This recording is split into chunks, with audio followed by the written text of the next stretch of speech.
Астанада Алматы қаласының мәдени күндері өтті. Осыған орай мемлекеттік қуыршақ театры елорда тұрғындары мен қонақтарына базарлығын ала келді.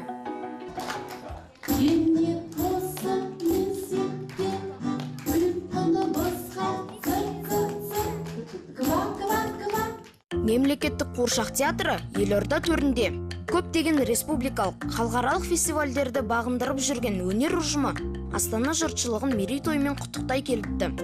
Бұл қойылымдардың ерекшелігі, яғни дәл қазір көрген Арыстанның үрейін қалай емдеуге болады, ол яғни біздің балаларға, бүлдіршіндерге арналған спектакль.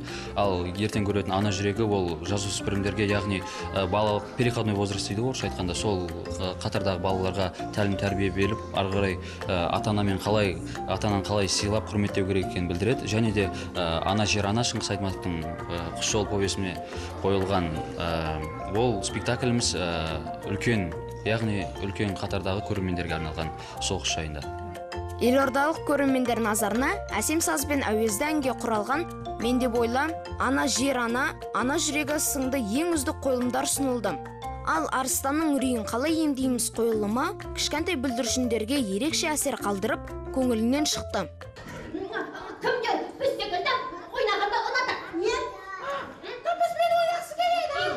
Кім ойнай алмайтын болса, біз сіздерді өзіміз үйретеміз. Осы театр Алматыдан келген, біз соған анамызбен бірге осыны көруге келдік. Өте қызық болды. Маған қуыршақ театры өте ұнады.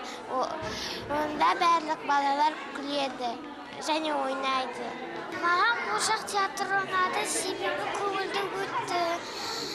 Жануарлардың өмірі туралы таныстық.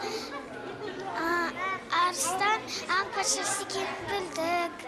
Республикамыздағы ең ірі өнер ұжымдарының бірі болып саналатын Алматы қаласының мемлекеттік қуыршақ театрының бүгінде 83 жылдық тарихы бар.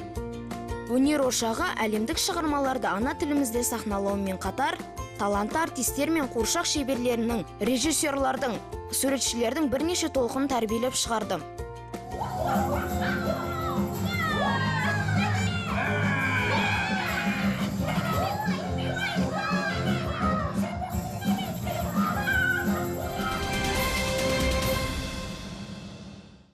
Балалардың сүйікті қуыршақ театрындағы басқа да қызықты жаңалықтармен таныстыру үшін бүгін студиямызға театрдың ақпарат бөлімінің меңгерушісі Гүлім Көпбайқызы келіп отыр.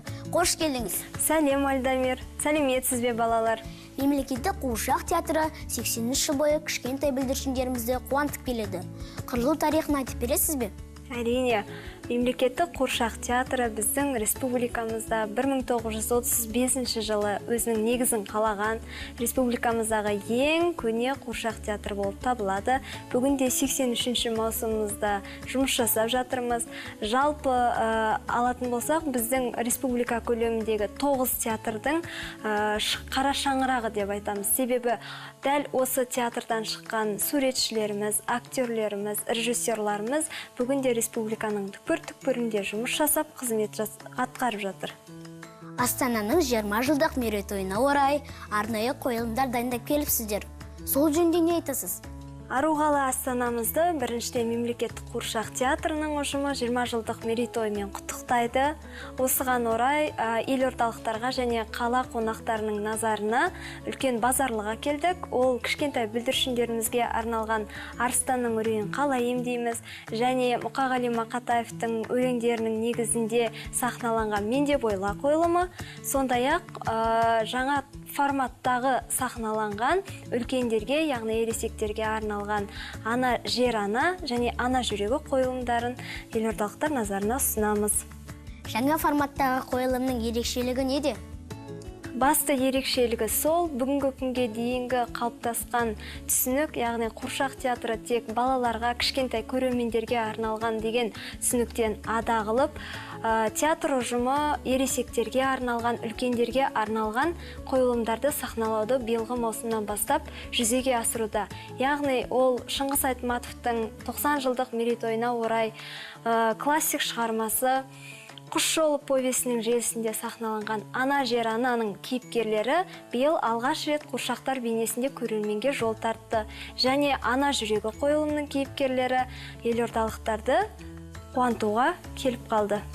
Театр ұжымы болашақта қандай қойылымдарды қоюды жоспарлап отыр? Мемлекеттік қуыршақ театрын біріншіден аудиториямыз кішкентай балалар болғандықтан, әрине балаларға ұсынатын жаңа қойылымдарымыз жетерлік. Сондай-ақ ересектерге арналған қойылымдарды, яғни фестивальдерге қатысатын қойылымдарды да сахналаудамыз. Қазіргі таңда бізде Бауырсақ ертегісінің желісінде сахналанып жатқан Арман әлемі қойылымы және Медея шығармасында жұмыс жасаудамыз. Студиямызға келіп, сұхбат бергеніңізге рахмет. Сау болыңыз. Сау бол, Альтамир. 168 сағаттың басты ақпараттар легі осындай. Келесі аптада жақсы жаңалықтармен жүздескенше сау болыңдар.